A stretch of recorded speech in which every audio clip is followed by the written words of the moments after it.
Mikudo wemensia mibi mimado dagbea lawedo gbo sime bo eniyan edudeji bo edon bi ho ejemi si homedi mo fun gbe tan le yo inafo e lowo so kule mi ho tale di emechele mi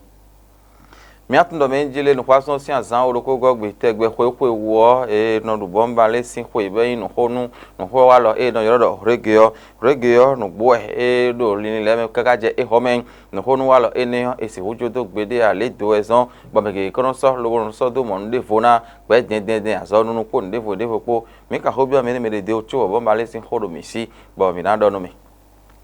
le dogbon ko de do ibenu mi atun itono menjele eni doji bo e bi degwe me benevi yonu e makoro ko ko ale yo ero Amazon U20 ye de o bol afoso ho ye do deji lo bo polo e we ko ngbe di lo ko ya ko zo sun metan o benevi le itan bo 0.5 to go to no kaka Amazon fio ye pe bo ichono itan e fe o de su ti tengbe mi adu pe tono mi ko de vle do mi si bo je mi si o mi na so lo bo do no mi si ame se bi blo mi le do bo no mi na vle e bi si kan no mi.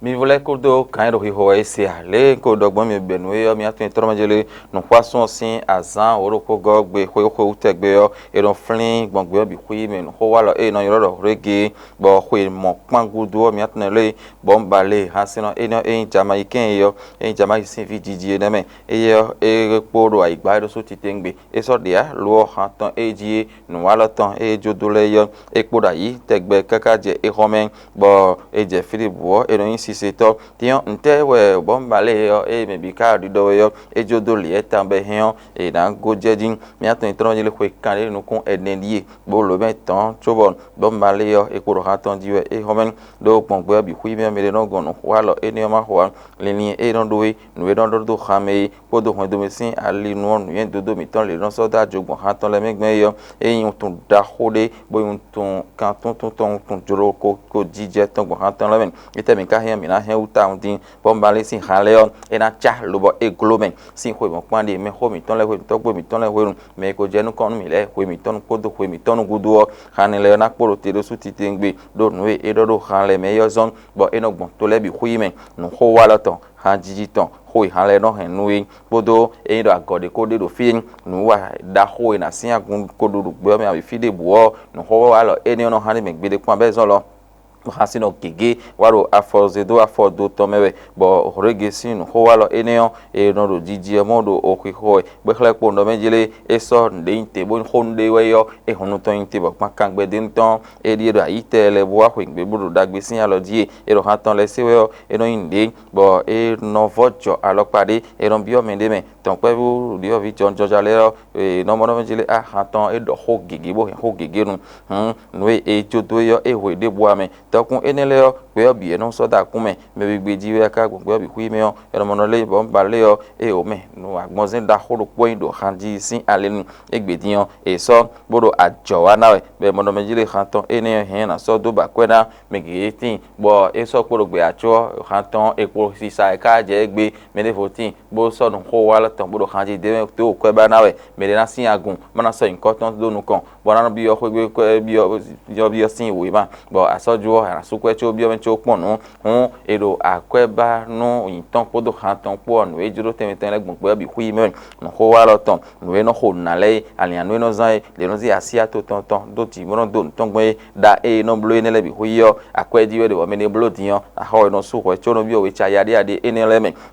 bomba le yo e so pe viro no ko sin ali no ane rege wa lo e so ra yi e zon e no ho gbe ple no to le me wi to ya gbonpe bi me fi ezingidi na ho de abi ndiande ndende timbe ko do hamenda yi bo ipon do ni wo eno gbo bi o me mo no jokodo gbe ple nu me joroko jije po nene po hon o yen po no menjire to kun dagbe ewe bombale hasino da ho eneo e joro da yin bo kaka sin din so yi ma fo yitan na ko da yi bo ha to na ko ro zoru e na cha o gbede pon han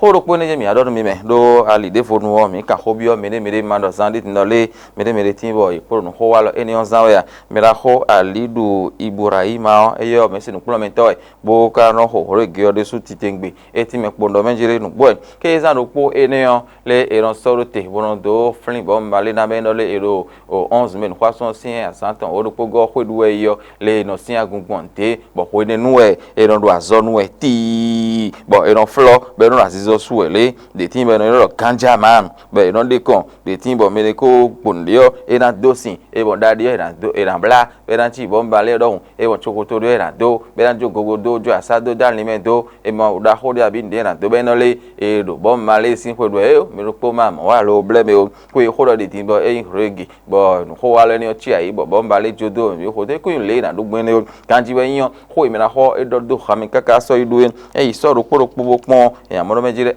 e ho e do khami tin yo e ho ayi me ton zele bo ina ti jan mana ni ta me pon mana ho me ka do din yo le mi kan blogbon bo so wa na do to me na yan le mi kan blogbon bo so wa na da ko me mi don pe di yo vile abi me ho le le mi kan blogbon be na yan to nu kun le ti to me te mi kan blo do kan se le di ko do khami gbodo le mi gbo bonu mi na ho gbe plinu mi dele UNESCO te o do so gbeji lo bo mi han se le te o tun we so bo e no yan san de do fo do ni yi bo e de fon ino do aso wa de ji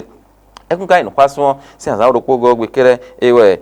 no du bo ma le sin ho me mo gbo bi hui me o li aso si anza nu kon ton gbe o e no le blow no kon ton de ji e kle po no jile no ho wa lo rengi o ekun he pe video han sin apa ko igbere pon me e don so bo nu e aso gbe tade o e don so gbe tada gbe e don so lo bo e do pin pon e no mo no le me ye diyan han ton le me nu wa lo ton le me o e no ho fifa sin kan mo no ho bu ni no sin kan mo no ton pe plinu me le na blogbon yan ne karantin be an se me de gbe o inu no mi anu kun kanji we me no ho rege sinu wa lo le yo le na no wa nu gbon to me ne e kun lo egbo hodio e an do wala ton ro ha me we e ro ha si yo nu kan ton e no dia ide no me chubo ho ro ha me wa si yo e no so nu yen de me de jin mi do me ro poro da do me jere asan le wa bi nu e da yi hun e ma so lo so do blo pe fun na e ma so re gbe fun fo na o e ma blo nu e so fo igbe nu sen o eni wa nu wo ko do sen ro to en bo wa nu po si po en rege manu e ron le me da ho fe do to me de hun mi ba pondole uli deme ni ba jono mero poro de ji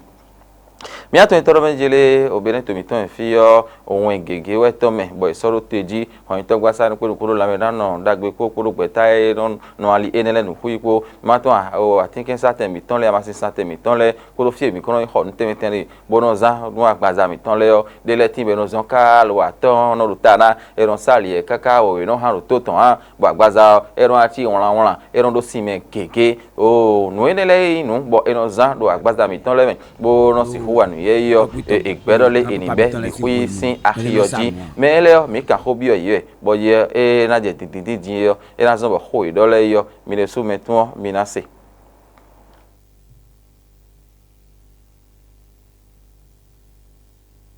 no sarmo musisa e do agbaza yen gbe nu melewe agbaza iton le du plewe we etun dai mele mo no sarmo sisa si côté o menere na sanu bona to kure di aizemo ma agbaza to na kuzu kure vovovo yin da gbe dia e na to sin ne o to o me o sisa o e na de sin o usa wo ni re na de ina gu bi sin o e na yin da gbe to o me ne e pe obo de sin o da gbe ebe mu to vi le me ne pe wu o sisa ne o e do ne te o debu so no wa to o me a o me de na mo bo kwa a nda gbo yen wa na sin ne wu e beto na no ni le o me ma gbaza mi ton sikere kwa di po do bezin gba mi ton ba de o zon we e do mo e me de do mi sa o le sa we o wa sin ton de e do ku so na sa o ha e na se semba bo do e wu o nyeo no yo nsa usa mo a no ansa bena mi a we pe me fide na mi a fete fe o ena ole anya sonu me ba kutu bi no agbre fete fe to eno mi senu ko de yo ena yo do enyo a akpaza wo eno ado blo bo fete fe da bota ado mi asa mi amu nda pe bo sa o fete fe no eso wa so a ndo di danu no vigile mo koto ro ni coupe nsa mon kotole de na didi akpasa unu mi kpongo ya yo e no sanu mi mama e do sanu mi pe ba no yo ba mi onda mimia alors que mi ga mi ame oui mi de na mimia est-ce que mi il fait wa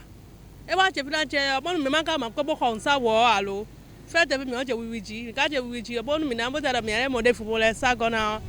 e do akpasa obi pere donc mi ndo di no me mon kotole do nous si ça mon coton les rien non il y a là nak pede nous de on ça dak basa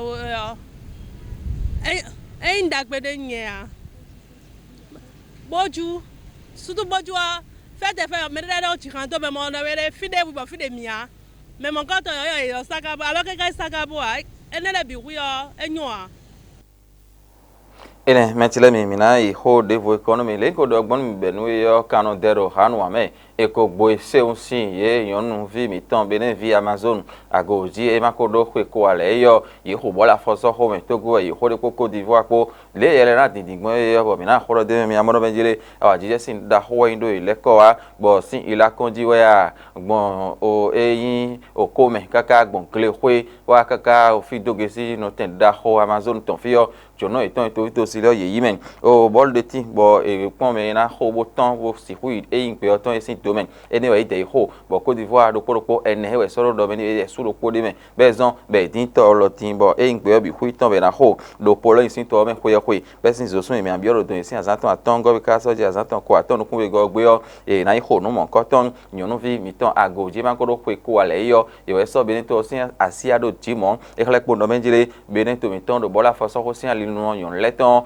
e soro nu pe bi yin amen nu da ho be den ko ro da ho ku e din lo lin ji fun kan sin ale nu asi abeden to ton e na no agade tin lo do me holera do da yo do me gbe di fio mi no mo awon lin le mi no mo Ghana Côte d'Ivoire mi mo o Tanzania mo no mo o awon lin to mo no mo to da ho len do mi na do lo be den to mi ton we to nu kontan e no do yo vogbe bo inu mo kontan sin o to me hoye bo asi ati be den to ton e na no jide do polo sin to me don hoye do me ho le pa e le po no le nyonu vi mi ton le yo e so gbe ta bo do buo e na se ho wa nu bo e bolo a fo so ho e na do nu kon ide su do bene to mi to me fin mi na do lo na suta na mi aten po do manjire do ahwan ito me on mi na tndo le o Amazon u vin e makodo ko ko ayo o mi na o no o kandonu e yedion e na si hui o togudo me ena itogudo bo fi mi le gbitin yo e kro fo gbeji tan lo bo o bol kho gbeta da ho e de mewe ena ibioro tan din bo ran si ho je o bol afoso ho jiro yon lesin apa ho tan e gbedin je e ye ijono itan so gudo hon ito binu ada to podo ahon lepo beden vile o novi sunu novi yonu e ko ve yin wanu bol afoso ho to itan no itan be yin me go itan le bi huewa bo ijono itan bo gberu ten enion e si ho so ito bo ki asia itan lo hon mi se bo ito to me yo mi se no poropo mi ton hon no e gandonu e o benen vi jiji bra bol a fo so ho to yo to me hoyo erain to dagbe me bo nu kon ina se hotin benen vile ero nu kon ye bo asia benen ton ero aga iwe ne metile mi era chere mi nu reji o Amazon mi ton le ton ene yo e jije mi ano po mona kota bora koje e mali ya e no si ho o dia ene yo mi ko so mla do ken ro pone so yero na ho ye ho de vole na je mi si bo mi na ha lo so wa khole mi si